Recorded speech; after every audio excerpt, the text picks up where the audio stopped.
देखिए, दिल्ली से लगभग 125 किलोमीटर दूर इस वक्त हम हैं हरियाणा मेवात के सिंघार गांव में। और आने की अहम वजह यह है कि मैं आपको दिखा रहा हूं कि जो मेरे पीछे कैमरे के सामने एक जिस घर में मैं खड़ा हूं, ये बेहद गरीब परिवार है। और गरीबी के साथ साथ एक मामले को लेकर ये लगातार पिछले 2 महीने से शासन प्रशासन के चक्कर भी लगा रहे हैं। क्या सारा मामला है, उनसे जानने की कोशिश करते हैं। क्या नाम है आपका? जनाब, मेरा नाम इस्लामुद्दीन है। मैं सिंगार से हूँ। मेरा गांव सिंगार है, जिला नुहू मेवात हरियाणा है। और मैं जनाब आपका जो है बहुत बहुत धन्यवाद करता हूँ। आप जो है यहाँ आए हमारी पीड़ा को सुनने के लिए, आपका बहुत बहुत एहसान है जनाब। क्या सारा मामला था, कितने समय पुराना मामला है, वो सारा विस्तार में बताएं कि क्यों आपने कहा कि भाई लगातार आप जो पिछले 1-1.5-2 महीने से प्रशासन के चक्कर लगा रहे, शासन के चक्कर लगा, हमने सुना चंडीगढ़ तक भी गए आप? जी गए जी। तमाम एप्लीकेशन आपके हाथ में है। जी, क्या जी। सारा विस्तारित मामला जरा बताएं। जनाब, ये विस्तारित मामला 2 माह पहले का है। मैं जो है मस्जिद में नमाज पढ़ने के लिए जा रहा था। एक बच्चा जो है हमारा, जिनसे झगड़ा हुआ, उनका बच्चा जो है करीब 15, 16, 17 साल का, वो बच्चा मोबाइल के अंदर गंदे गंदे गाने बजा रहा था। जोर से बजा रहा था? हाँ, जोर से गंदे गंदे गाने, खुले गाने बजाता। मैंने उसको कहा, बेटा ये तुम्हारी सबकी बहन बेटियां यहाँ हैं, तुम ऐसे गंदे गाने मत बजाओ। तो उसने कहा कि ये तो मोबाइल ऐसे ही बजेगा। तो मैं जो है, मैंने उसको कहा, तो बेटा मैं ये सब अच्छा नहीं है, बुरी बात है। तो मान के ये मोबाइल ऐसे बजेगा। और फिर जो है जब मैं नहीं माना हुआ, तो उसने मुझे जो है उल्टा सुल्टा बोला, उन्हें गाड़ी को उतार दी और मुझे जो है गुथने के लिए, मेरी भी है के लिए भगा। जो है मैं बुजुर्ग आदमी, मेरे 65 साल की उम्र है जनाब। तो उसने जो है कोई भी बात हमारी नहीं मानी और गाने बजाता रहा। मैं उसको छोड़ करके मैं मस्जिद में चला गया। मस्जिद में नमाज पढ़ने के बाद उनके जो है भाई, दादा के भाई वहाँ मस्जिद में नमाज पढ़ रहे थे। मैंने उनको बताया कि भाई जो है तुम्हारा पोता जो हाजी जी भाई ऐसे ब्याह करिए मेरी, और ऐसे गंदे गाने बजा रहा हूँ। उसने कहा भाई मेरी वो मानते नहीं है, मेरी नहीं मानते वो। और भाई उनके तो अपना आप समझा। मैं कि जनाब अगर कोई उनसे कुछ कहेगा तो आप भी तो लट्ठे लेके आओगे बराबर में। तो उन्होंने कहा सर कि भाई मैं नहाऊं, तुम चाहे कुछ भी करो। तो मैंने उनसे कहा भाई चल ठीक है, कोई बात ना। फिर हम वहाँ से जो है बात होती होती हमारी जो है घर के लिए आ गए, वो भी आ गए, हम भी आ गए। तो उन्होंने जो है, उनके जो है लड़का है जाकिर नाम का, उन्होंने कहा अच्छा कोई बात नहीं, गलती होगी भाई, माफ कर दे बच्चा, कोई बात नहीं, माफ कर। हमने माफ कर दिया उनको।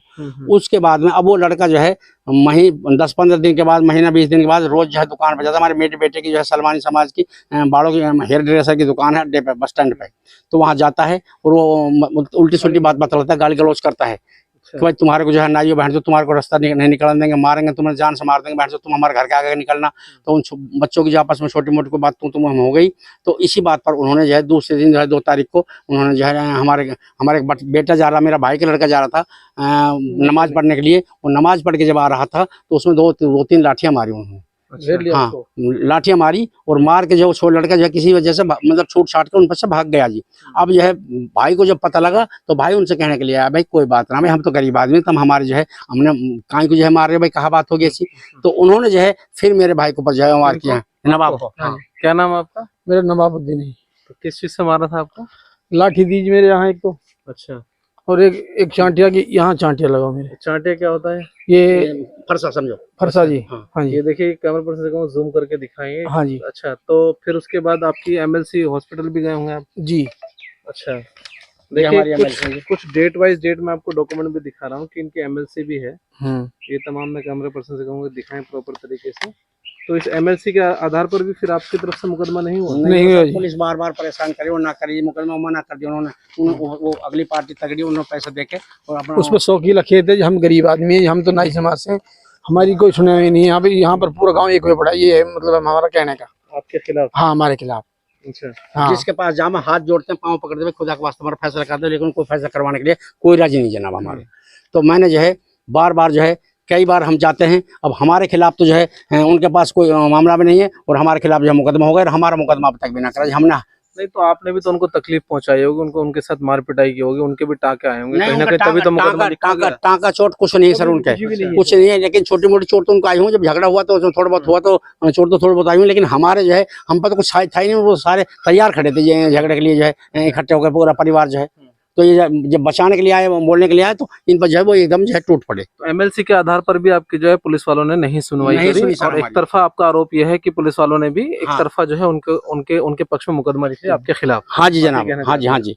और मुकदमा उसमें जो है कोई खास इतनी उनकी धारा नहीं है। अगर उनका चोट लगती कोई बात होती तो धारा मुकदमा बड़ा बनता उसमें। मुकदमा कभी भी कोई छोटा बड़ा नहीं होता। अगर 351 भी है, 119 भी 115 भी है, तो ये भी मार पिटाई की धाराएं हाँ है ना मार इसके पिटाई अंदर? धरा है जी जनाब। लेकिन हमारे भाई के तो जो है ज्यादा चोट लगी हुई, चांटिया से चोट लगी हुई है। हम 5-7 आदमी है, हम तो 5-4 बाप बेटा थे जी। वो कम से कम 200 आदमी इकट्ठे हो गए यहाँ पर पूरा। 200 आदमी हाँ जी, इकट्ठे हो कम से गए। कम 200 आदमी इकट्ठे हो गए यहाँ पर। हम्म। सबने गिर गिर जो फेंकी, सुनता किसी वही ने मारो पत्थर नहीं फेंके, हो, किसी मारो ने। वही नहीं हो, वही हाँ। मारो नहीं हो, जो आता है वही मारो नहीं हो। कितने पत्थर, कितने गुण, कितने कितने आप लोग कितने रहते हो यहाँ पर तादाद में? हम- कितने परिवार हो आप? हमारे परिवार तो फिलहाल तो हम ज्यादा ज्यादा 5-6 घर रहे हैं जी।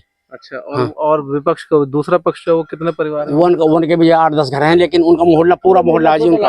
उनका साथ। मोहल्ले में कम से कम 100 घर की बस्ती है उनकी जी। हाँ। लेकिन फिर और फिर उनके अड़ोस पड़ोस में जो है सारे जो तो आप इस है, विषय में क्या चाहते हैं? हम ये चाहते हैं कि हमें इंसाफ मिले, हमारा भी जो है मुकदमा बराबर किया जाए। अगर हम दोषी हैं तो हमारे ऊपर जो है कार्रवाई की जाए।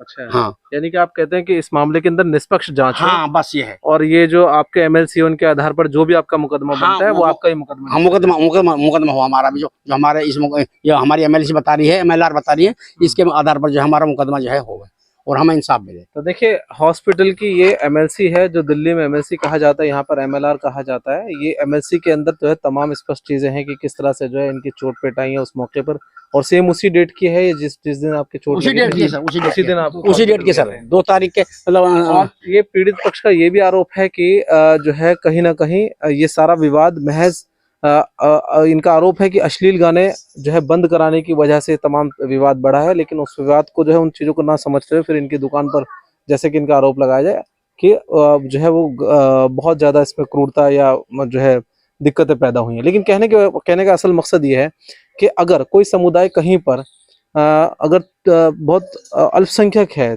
कम है, कमजोर है, तो वहाँ कहीं ना कहीं पुलिस प्रशासन का एक काम बनता है, जिम्मेदारी बनती है कि बराबर का इंसाफ करने की कोशिश करें, दोनों तरफ से पक्ष जो है सुनवाई करने की कोशिश करें। और इसी तरह का इनका आरोप भी है कि पुलिस भी इसमें लगातार जो है 1-1.5 महीने से टाल मटोली कर रही है, और कहीं भी इनका किसी भी तरह से ना ही तो क्रॉस मुकदमा भी नहीं लिखा गया। ये भी हैरत की बात है, जबकि जो है पीड़ित पक्ष जो है जिनके चोट लगी है वो भी यहाँ पर मौजूद हैं। तो हम अपने चैनल के माध्यम से यही चाहेंगे कि दूसरा पक्ष हो या ये पक्ष हो, पुलिस को निष्पक्ष जांच करनी चाहिए, और जहां तक हो सके दोनों को एक सही इंसाफ मिलना चाहिए। कैमरा पर्सन वसीम आलम के साथ मैं फुरकान, सिंघार।